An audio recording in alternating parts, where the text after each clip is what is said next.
We are pleased to be joined by State Senator Bob Smith, who is chair of the Senate Environment and Energy Committee. Good to see you, Senator. Good to be here. I ask you, energy policy in New Jersey, state of affairs of energy policy, you say? Terrible. Come on, that's right. You go to terrible right away? I go directly to terrible. Because? Because the leaders in this field should be our Board of Public Utilities. And Excuse me, that's the regulatory body that's supposed to take care of these things, not elected but appointed? Correct. And they're not doing their job. You know, they think their job is to just deal with rate cases, and that's certainly one of their jobs. But we're not having the leadership that we should have to bring New Jersey not into the 20th century, but at the 21st century. Example? Well, for example, we have a grid, and this grid is vulnerable to things like Storm Sandy. It also is an unfriendly grid for renewable energy, whether it's solar or wind. And as a matter of fact, one of the biggest failings of the VPU is they've had for 5 years the mandate from the legislature and this governor, who's not the most energy-friendly guy in the whole world either. In your opinion? Well, it is my opinion, but it's shared by many in the energy field, that they're not working to promote offshore wind at all. What could they do? They should be adopting rules that allow for the appropriate credits to be given to the wind developers.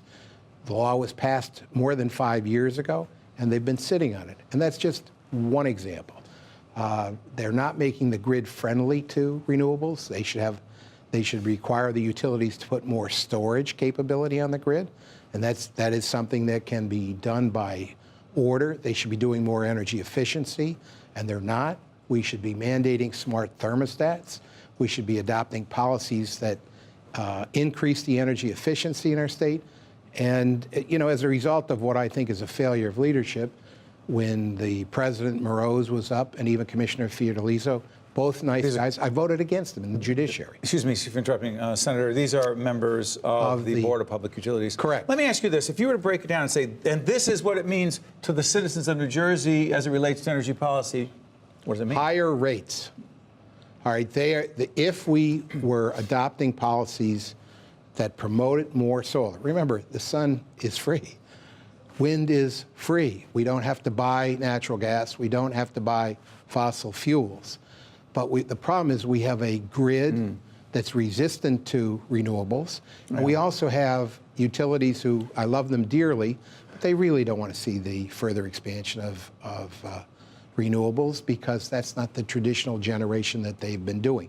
And even though we've deregulated energy, we've said that energy generators should be separated from energy distributors being the utilities, even though they're supposed to be a firewall, they still almost act in concert. Senator, let me ask you this. As we're here in New Jersey, here at the NJTV studios in Newark, lots going on in Washington as it relates to energy, but also environmental policy. Yes. I ask you about the Trump administration's environmental policies, or what it seems to be doing around the environment, and what it could potentially mean to New Jersey, and you say? Big trouble. And the big trouble is that our DEP, Department of Environmental Protection. Right, which is the agency responsible for protecting New Jersey's environment, enforces many of the federal laws. We're delegated with programs like the National Pollution Discharge Elimination System, wetlands, a whole bunch of, a myriad. Clean Air Act, Clean Water Act. Everything. And what the national administration has done is to nominate and appoint a gentleman named Pruitt, who has absolutely anti-environmental A member of Congress? No, he was not a member of Congress. Not a member of Congress. He was an attorney. Excuse me. He was an attorney general. Right.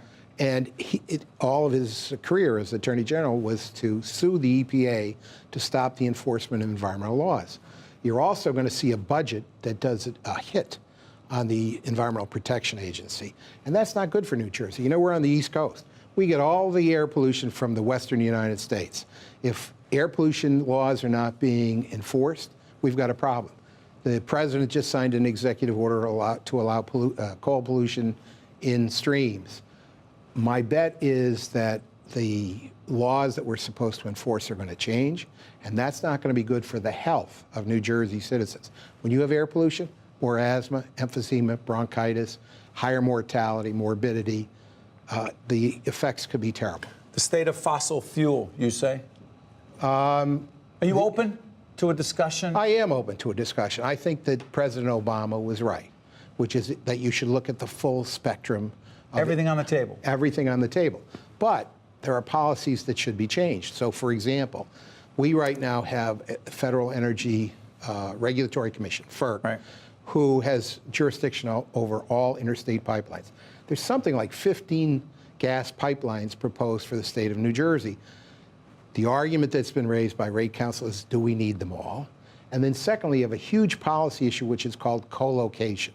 And what that means is, why should you have 15 different lines going through the state causing disruption when you might have a corridor, hopefully one that's already been developed, where most of the pipelines could use, or where there could be shared corridors, and the disruption would be minimized. That's a national policy that should be adopted. And of course, the problem with FERC is the same as the NRC. They have both goals, which is promotion of energy, but at the same time, environmental protection. Senator, before I let you out of here, I've Sure. got to ask you this. Lead problems in the water, drinking Yep. water, particularly in public schools in urban areas, Newark and other places. Give me 40 seconds on that. Well, it's a serious problem. We're finding lead levels to be in some of the school systems at the level of concern. It does a total number on our students, but it's not just in the school systems. We also should be concerned about our public water supplies to make sure that they're safe and clean. And more importantly, we need the repair of the water infrastructure. 100 years ago, the pipes that were used were lead. And the way we're keeping lead out of the water is to make sure that the acid content of the water is not so high as that it leaches it out. But a lot of these pipes should be replaced. But how much money? We're talking about billions. Gazillions. Okay, but So you're, let me talking about tax increases. Absolutely. On whom? Well, let me ask you a question. If you're a New Jersey citizen, do you want to be sick or do you want to be healthy? I want to be healthy, so All I right. should be willing to pay for more. Right. There's no free lunch, and let me tell you what the answer is. Real quick. All right, 30 years, we're working on this. A water user fee, 1 cent per 1,000 gallons. It would generate between 100 and 200 million a year, and that money should be used to clean up our water infrastructure. I want to thank you for joining us, State Senator Bob Smith, who is chair of the Senate Environment and Energy Committee. State Thank of you, Affairs. Steve. Catch you on State of Affairs next time here on Public Television Files. Thank you so much. Hey, great stuff. State of Affairs with Steve Adubato is a production of the CAUCUS Educational Corporation, celebrating over 25 years of broadcast excellence. State of Affairs with Steve Adubato is brought to you from the Agnes Veris NJTV studio at 2 Gateway. Funding has been provided by Jersey Central Power and Light, Passaic County Community College, Holy Name Medical Center in Teaneck, New Jersey, the New Jersey Association of Health Underwriters, New Jersey Sharing Network, New Jersey Council of County Colleges, and by Johnson & Johnson.